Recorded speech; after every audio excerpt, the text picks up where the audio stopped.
আসসালামু আলাইকুম রহমতুল্লাহি ওয়া বারাকাতুহু ইন্নাল হামদুলিল্লাহ ওয়াসসালাতু ওয়াসসালামু আলা রাসূলিল্লাহ ওয়া বা'দ।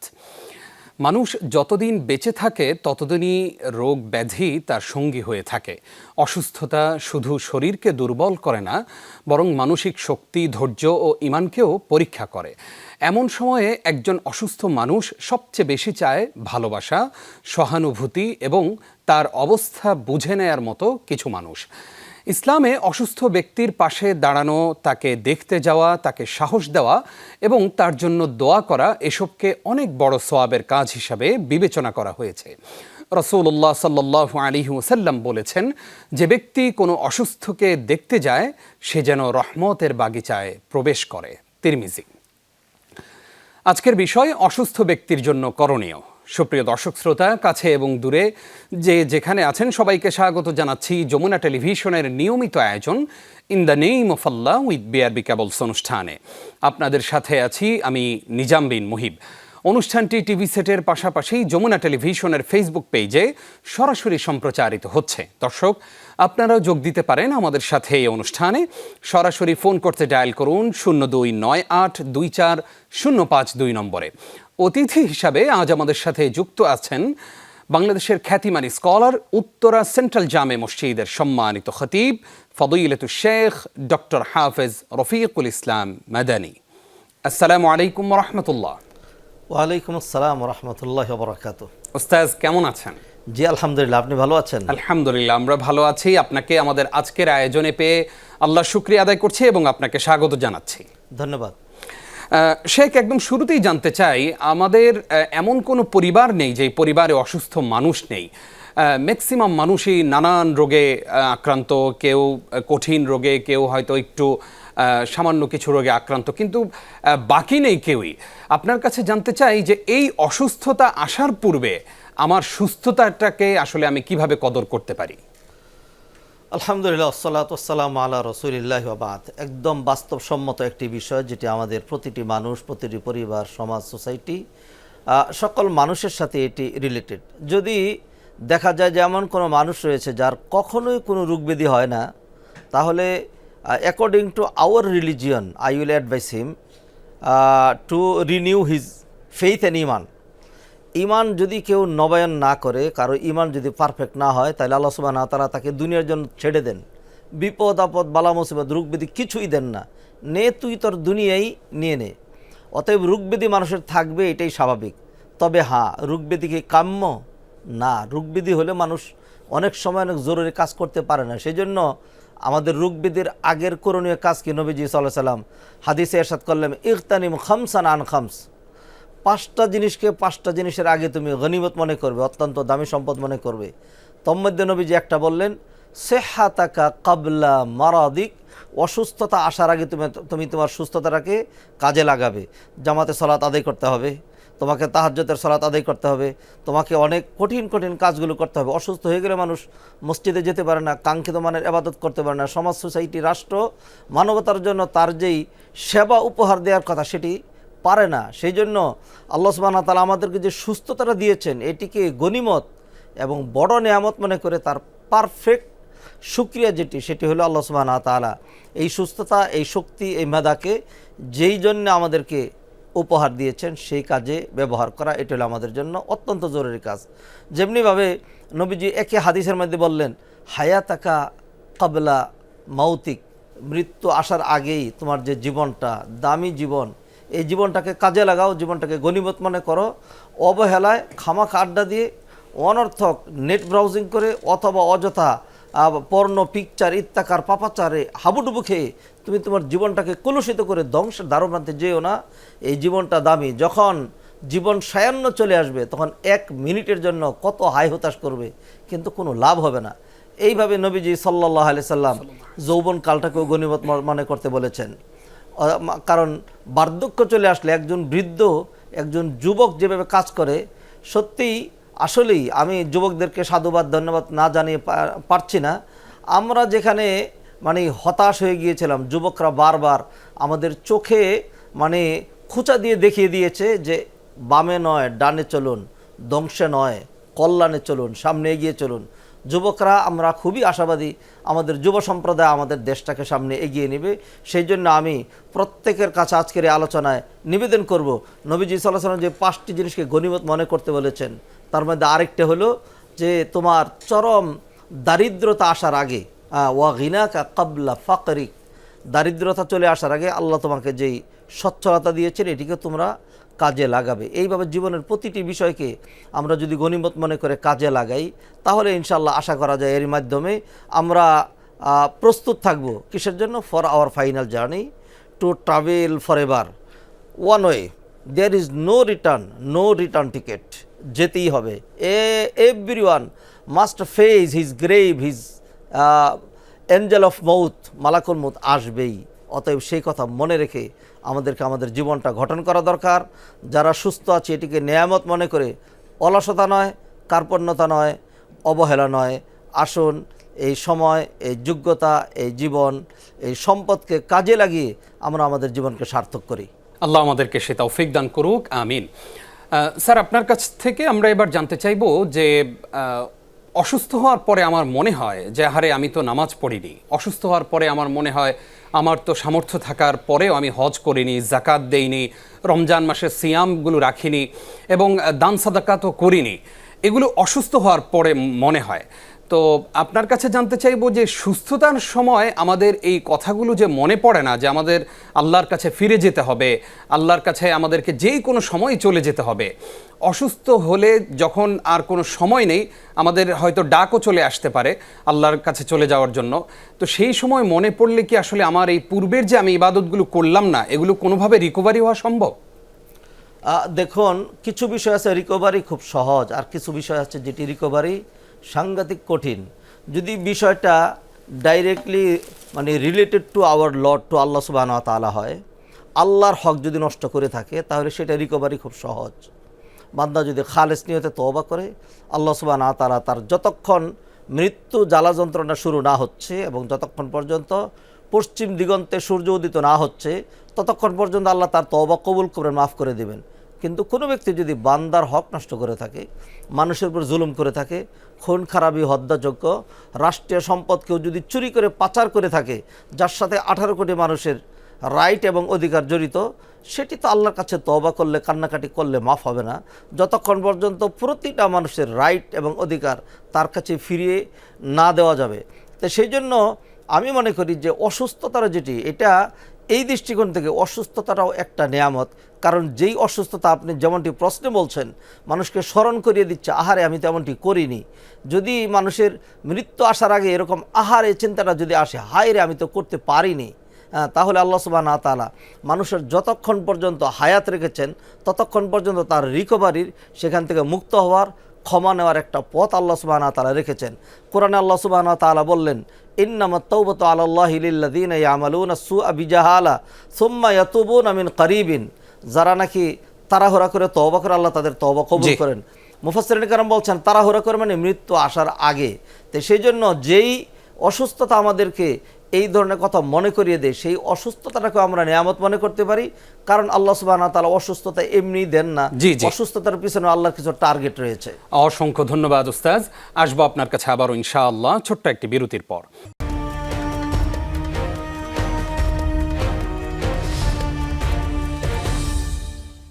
আরও একবার স্বাগত। প্রিয় দর্শক, দেখছেন in the name of Allah with BRB cables. আজকের বিষয় অসুস্থ ব্যক্তির জন্য করণীয়। এই বিষয়ে কথা বলছেন আমাদের প্রিয় স্কলার, উত্তরা সেন্ট্রাল জামে মসজিদের সম্মানিত খতিব ডক্টর হাফেজ রফিকুল ইসলাম মাদানী।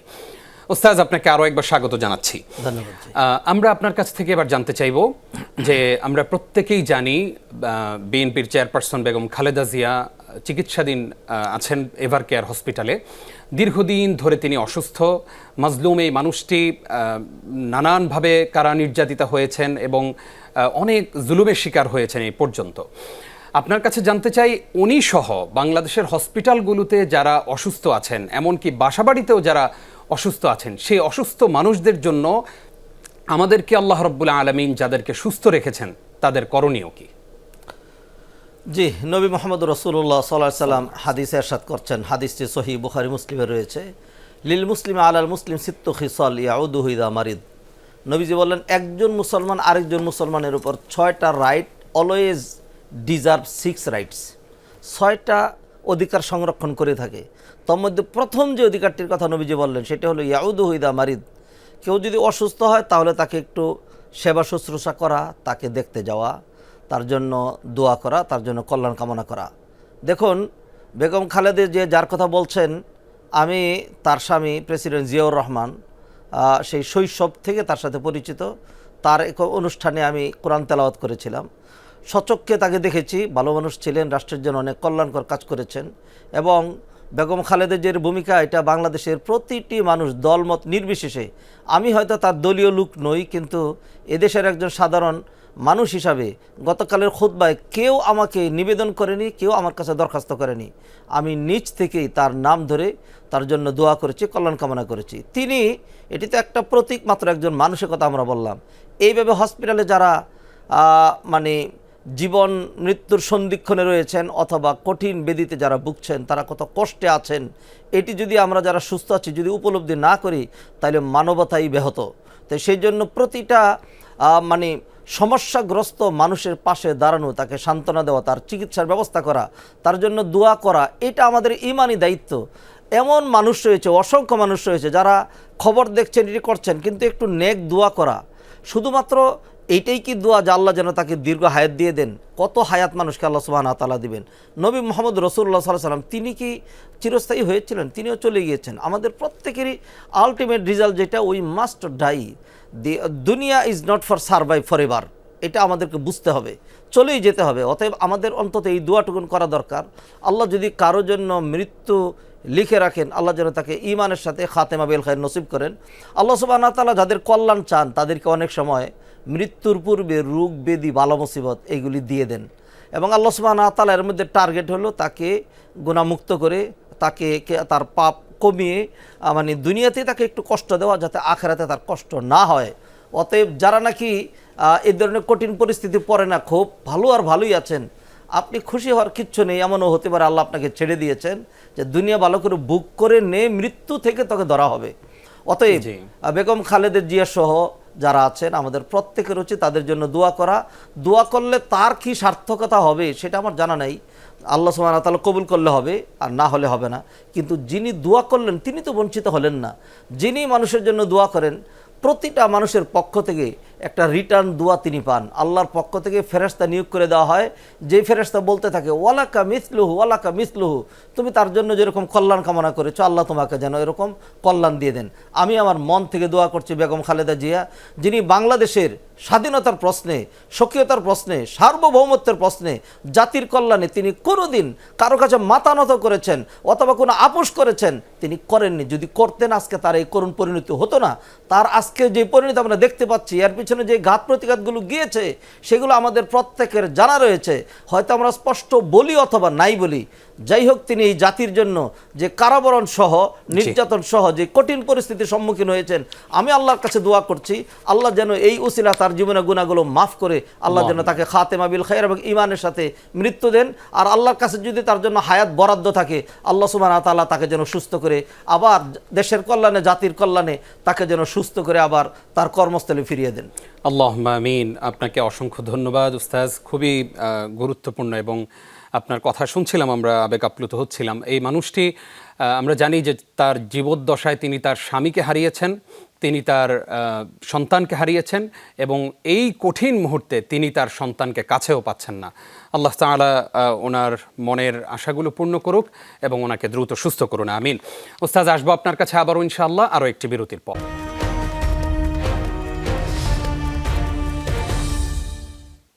আরও একবার স্বাগত। দেখছেন in the name of Allah with BRB cables. আজকের বিষয় অসুস্থ ব্যক্তির জন্য করণীয়। এই বিষয়ে কথা বলছেন ডক্টর হাফেজ রফিকুল ইসলাম মাদানী। উস্তাজ, আপনাকে আরও একবার স্বাগত জানাচ্ছি। আমরা এবার আপনার কাছ থেকে জানতে চাইব যে যেই সমস্ত রোগীরা একদম মুমূর্ষু অবস্থায় রয়েছেন, আমরা অনেক সময় দেখতে পাই তাদের সন্তান অথবা তাদের পরিবারের আপনজন তারা তার কাছে গিয়ে বলেন যে হ্যাঁ আমার সাথে বলেন লা ইলাহা ইল্লাল্লাহ, এইরকম করে তাকে কষ্ট দিয়ে জোর করে তার কাছ থেকে কালিমা আদায় করতে চান বা কালিমা পড়াতে চেষ্টা করেন। অনেক সময় দেখা যায় সেই মুমূর্ষু রোগীটি রাগ করে জেদ করে বলেন যে না আমি এই কালিমা পড়ব না। এই যে জোর করে একজন অসুস্থ ব্যক্তিকে কালিমা পড়ানোর চেষ্টা করা, এটা কি ঠিক কিনা? কিভাবে আসলে এই কালিমা আমরা পড়াতে পারি বা শোনাতে পারি? জি দেখুন, মৃত্যু একটা কঠিন অধ্যায়ের নাম।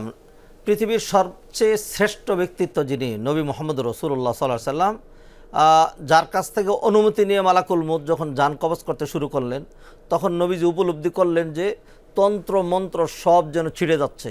বারবার তিনি পাতিলের মধ্যে পানির মধ্যে হাত ঢুকিয়ে দিয়ে চেহারা মানে দুধছিলেন আর মুছছিলেন, আর তিনি বলতেছিলেন ইন্না লিল মাউতি লাসাকারাত, মৃত্যু যন্ত্রণা ভয়ানক কঠিন। তো এই কঠিন অবস্থায় মানুষ হা বলবে না না বলবে, এটা মানুষের হিতাহিত জ্ঞান থাকে না। তাই সেই জন্য নবীজি শিখিয়েছেন, যদি কারো মৃত্যুর সময় হয় তখন কেউ যেন তাকে মানে প্রেস না করে, অথবা কেউ যেন তার প্রতি চাপ প্রয়োগ না করে, অথবা তাকে কোনো কিছুর অর্ডার না করে। কি করতে হবে? নবীজি বলছেন লাক্কিনু মাউতাকুম লা ইলাহা ইল্লাল্লাহ, তোমরা তোমাদের মাইয়েতকে লা ইলাহা ইল্লাল্লাহ স্মরণ করিয়ে দিবে। কীভাবে স্মরণ করিয়ে দিবে? নবীজি সেটি দেখিয়ে দিয়েছেন। তার আশেপাশে যারা থাকবে তারা শুধু আস্তে আস্তে বলতে থাকবে লা ইলাহা ইল্লাল্লাহ, লা ইলাহা ইল্লাল্লাহ। মাইয়েতকে কিছু বলবে না, তাকে অ্যাড্রেস করবে না, তাকে সম্বোধন করবে না। আল্লাহ সুবহানাহু ওয়া তাআলা চাইলে আল্লাহ যদি তার জবানে কালিমা সহজ করে দেন, সে জোরে জোরে বলে ফেলবে, অথবা সে মনে মনে বলে ফেলবে। আর যদি এই কালিমাটা সে বলে ফেলতে পারে, তাহলে তো তার জীবনের সব মানে দুয়ে মুছে সাফ হয়ে গেল। নবীজি সাল্লাল্লাহু আলাইহি ওয়াসাল্লাম বলছেন মান কানা আখিরু কালামিহি লা ইলাহা ইল্লাল্লাহ দাখালাল জান্নাহ, যেই ব্যক্তির শেষ কালিমা মৃত্যুর পূর্বে যে লা ইলাহা ইল্লাল্লাহ বলতে পারবে, এই কালিমা বলার কারণে সে ডাইরেক্ট জান্নাতে চলে যাবে। সুবহানাল্লাহ। অতএব যারা জানেন না, খামাখা এরকম অসুস্থ ব্যক্তি তার সাথে গিয়ে কথা বলে, আমার কথা শুনতে পাচ্ছেন, আমরা কিন্তু এরকম করতেছি, আমরা কিন্তু আপনার জন্য সুখ, এগুলো বাহুল্য কথাবার্তা, তাকে কষ্ট দেওয়া। সেখানে যেটি করতে হবে, সেখানে জিকির আজকার, ইস্তেগফার, আস্তাগফিরুল্লাহ, সুবহানাল্লাহ, লা ইলাহা ইল্লাল্লাহ, আর বেশি বেশি করে লা ইলাহা ইল্লাল্লাহ এটি আমরা নিজেরা পড়ব। তার কল্যাণে আল্লাহ চাইলে আল্লাহ সুবহানাহু ওয়া তাআলা তার জবানে লা ইলাহা ইল্লাল্লাহ জারি করে দেবেন ইনশাআল্লাহ। অনেক গুরুত্বপূর্ণ একটি বিষয় আমরা জেনেছি। আমরা এবার জানতে চাই যে এটা খুবই গুরুত্বপূর্ণ একটি বিষয়, আমাদের কাছে অনেকে জানতে চেয়েছেন যে আমরা অনেক সময় ডাক্তারদের কাছে আমাদের গোপন আমাদের রোগের কথা আমরা শেয়ার করি। তো কোনো ডাক্তার যদি, অথবা যার কাছে আমি আমার গোপন রোগের কথা শেয়ার করলাম, তিনি যদি হাসতে হাসতে আমাকে মেনশন করে কারো কাছে আমার সেই রোগের কথা প্রাইভেসি রক্ষা না করে প্রচার করেন, ইসলামের দৃষ্টিতে রোগীর গোপনীয়তা রক্ষা করা কতটা জরুরি, এই বিষয়টা একটু শেয়ার করবেন। জি, নিঃসন্দেহে এটি একটি আমানত। যে নাকি আমানতের খেয়ানত করে সে মুনাফিক। নবীজি সাল্লাল্লাহু আলাইহি ওয়াসাল্লাম বলেছেন আয়াতুল মুনাফিকি সালাস, তিনটা চিহ্ন দেখলে বুঝতে পারবে সে মুনাফিক। মুনাফিক মানে কাফেরের চেয়েও খারাপ। নামে সে মুসলিম, কামে সে কাফের। যেহেতু দুইটা নাম সে ধারণ করেছে, তার অন্তরের ভিতরে একটা, বাহিরে আরেকটা, সেজন্য তাকে মুনাফিক বলা হয়েছে। অতএব মানে যে যিনি ডাক্তার হবেন তিনি একজন আমানতদার হতে হবে। কোনো ব্যক্তি যদি কারোর সাথে কোনো কথা শেয়ার করতে গিয়ে এদিক সেদিক তাকায়, তাহলে নবীজি বলছেন তাহলে তুমি বুঝে নিবে যে সে তার কথাটা তোমার কাছে আমানত রাখছে। এটি তোমাকে বলা দরকার নেই যে আমার কথাটা কাউকে বলবে না। মানুষের ত্রুটি বিচ্যুতি বের করা, সমাজে কাউকে হেতে হেয় প্রতিপন্ন করা, এটা খুবই জঘন্য বিষয়। নবীজি হাদিসে বলছেন কোনো ব্যক্তি যদি কারো দুষ্ত্রুটি লুকায় রাখে, মান নাফাসা আন মুসলিমিন কুরবাতাম মিন কুরাবিদ দুনিয়া নাফাসাল্লাহু আনহু কুরবাতাম মিন কুরাবি ইয়াউমিল কিয়ামা, কেউ যদি দুনিয়ার মানুষের একটা বিপদ দূর করে, আল্লাহ কিয়ামতের দিন তার বিপদ দূর করে দেন। কেউ যদি মানুষের দুনিয়ার কোনো একটা সমস্যা এটা ডেকে রাখে, দুষ্ত্রুটি ডেকে রাখে, কিয়ামতের দিন আল্লাহ সুবহানাহু ওয়া তাআলা তার দুষ্ত্রুটি ডেকে রেখে আল্লাহ তাকে মাফ করে জান্নাতে দিয়ে দিবেন। অতএব যিনি এটা চান যে আমি মানুষকে দুনিয়ার মানুষের লাঞ্ছিত করব, এটা যিনি চাচ্ছেন তিনি যেন রেডি থাকেন। আল্লাহ সুবহানাহু ওয়া তাআলা কিয়ামতের দিন তাকে হাশরের ময়দানে কুল কায়নাতের সকল সৃষ্টির সামনে লাঞ্ছিত করবেন, আল্লাহ তাকে জাহান্নামে দিবেন। নাউযুবিল্লাহ। অসংখ্য ধন্যবাদ উস্তাজ, অনেকগুলো গুরুত্বপূর্ণ প্রশ্নের জবাব আজকে আমরা আমাদের দর্শকদেরকে দিতে পেরেছি। একদম এক লাইনে যদি আপনার কাছে জানতে চাই, অসুস্থ ব্যক্তি হতে পারেন বাবা মা অথবা সন্তান, তাদেরকে বোঝা মনে করা, এই ব্যাপারে কি বলে ইসলাম? আল্লাহ সুবহানাহু ওয়া তাআলা যাকে অসুস্থ দিয়েছেন এমনি দেননি, আল্লাহ তাকে পরীক্ষা করেছেন এবং পছন্দ করেছেন। আল্লাহ যাকে পছন্দ করলেন আপনি সেটাকে অপছন্দ করলেন, তাহলে আল্লাহ একদিকে আপনি আরেক দিকে। অতএব বুঝে নেন আল্লাহর সাথে আপনার টানাপড়া শুরু করেছেন। আমি নবীজির হাদিস দিয়ে দলিল দিয়ে শেষ করছি। জি। আল্লাহ সুবহানাহু ওয়া তাআলা যাকে পছন্দ করেন, নবীজি বললেন ইন্না ইযামাল জাযাই মা ইযামিল বালা ওয়া ইন্নাল্লাহা ইযা আহাব্বা কওমান, আল্লাহ যাকে পছন্দ করেন জি, জি। ইবতালাহুম, তাকে রোগ ব্যাধি বালা মুসিবত দিয়ে থাকেন। অতএব আল্লাহ তাকে পছন্দ করে বালা মুসিবত দিলেন, আর আপনি তাকে ভারী মনে করলেন, ঘৃণা করলেন, তাহলে আপনি আল্লাহর সাথে টানাটানি শুরু করলেন। আর যে নাকি আল্লাহর সাথে টানা হেসরা শুরু করে তার তো আর বিজয় হওয়ার কোনো সুযোগ নেই। জি জি, লাঞ্ছনা ছাড়া তার। অসংখ্য ধন্যবাদ উস্তাদ আমাদেরকে সময় দেওয়ার জন্য। প্রিয় দর্শক, আপনারা দেখছিলেন in the name of Allah with BRB cables. আগামী পর্ব দেখবেন, সেই প্রত্যাশায় বিদায় নিচ্ছি। নিজাম বিন মুহিব। আসসালামু আলাইকুম ওয়া রাহমাতুল্লাহি ওয়া বারাকাতুহু।